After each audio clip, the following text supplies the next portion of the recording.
Can I get a religious tax exemption if tax dollars are going towards abortion and blowing up kids in the Middle East? There are many who may try to object to the first claim, and that abortion services cannot be federally funded, as it is prohibited per the Hyde Act.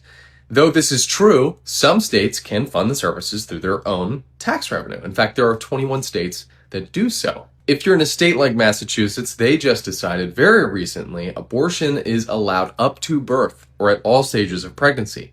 If you disagree with that, your taxes are going towards it. Massachusetts decided in 1981 that if the medical assistance needed to carry a pregnancy to term will be taxpayer funded, then that same Medicaid tax revenue should go towards abortion services.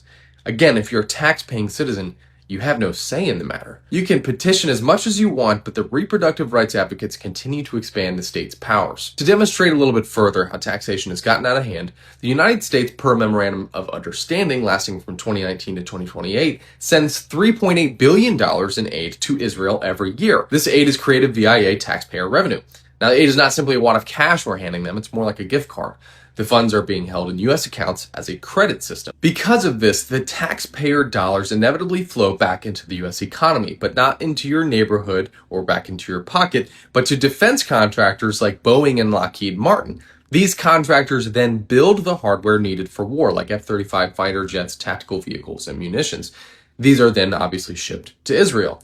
I've talked about it in an earlier video, but Israel's civilian to combatant ratio sits at around 1 to 4. For every 1 combatant eliminated, we can assume a minimum of 4 civilians are eliminated. And this is the average as reported by multiple independent sources, with some even saying as much as 1 to 8. From what we can gather, you can assume that anytime combat aircraft, helicopters, guidance and munition systems, or missile defense systems are used to eliminate someone, including children, we as the United States taxpayer most likely paid for it.